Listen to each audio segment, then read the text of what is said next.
भीम नागलोक में पांचों पांडव युधिष्ठिर, भीम, अर्जुन, नकुल और सहदेव पितामह भीष्म तथा विदुर की छत्र छाया में बड़े होने लगे। उन पांचों में भीम सर्वाधिक शक्तिशाली थे।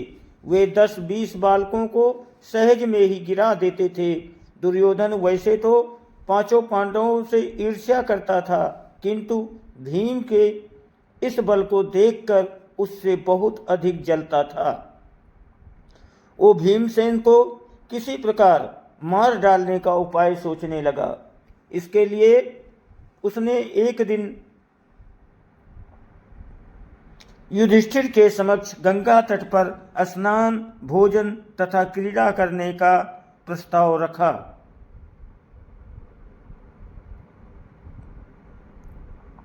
जिसे युधिष्ठिर ने सहर्ष स्वीकार कर लिया।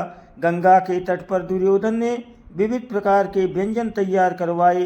स्नान आदि के पश्चात जब सभी ने भोजन किया तो अवसर पाकर दुर्योधन ने भीम को विष युक्त भोजन खिला दिया। भोजन के पश्चात सब बालक वहीं सो गए। भीम को विष के प्रभाव से मूर्छा आ गई। मूर्छित हुए भीम को दुर्योधन ने गंगा में डुबो दिया। मूर्छित अवस्था में ही भीम डूबते उतराते नागलोक में पहुंच गए।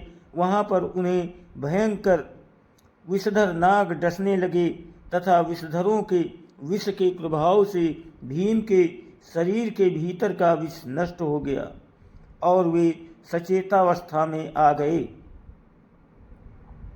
चेतना लौट आने पर उन्होंने नागों को मारना आरंभ कर दिया और एक के पश्चात एक नाग मरने लगे। भीम के इस विनाश लीला को देखकर कुछ नाग भागकर अपने राजा वासुकि के पास पहुंचे और उन्हें समस्त घटना से अवगत कराया। नागराज वासुकि अपने मंत्री आर्यक के साथ भीम के पास आए। आर्यक नाग ने भीम को पहचान लिया और उनका परिचय राजा वासुकि को दिया। वासुकि नाग ने भी भीम को अपना अतिथि बना लिया। नागलोक में 8 ऐसे कुंड थे जिनके जल को पीने से मनुष्य के शरीर में हजारों हाथियों का बल प्राप्त हो जाता था। नागराज वासुकि ने भीम को उपहार में उन 8 कुंडों का जल पिला दिया। कुंडों के जल पी लेने के बाद भीम गहन निद्रा में चले गए। 8वें दिन जब उनकी निद्रा टूटी तो उनके शरीर में हजारों हाथियों का बल आ चुका था। भीम के विदा मांगने पर नागराज वासुकि ने उन्हें उनकी वाटिका में पहुंचा दिया।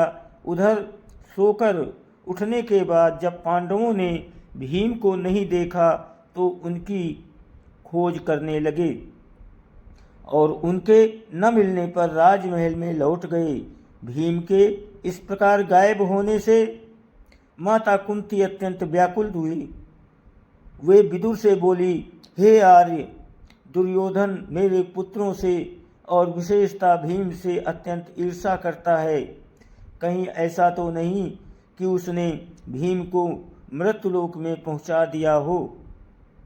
उत्तर में विदुर ने कहा, हे देवी, आप चिंतित मत होइए। भीम की जन्म कुंडली के अनुसार वो दीर्घायु है तथा उसे अल्पायु में कोई भी नहीं मार सकता। वो अवश्य लौट कर आएगा। इस प्रकार हजारों हाथियों का बल प्राप्त कर वे भीम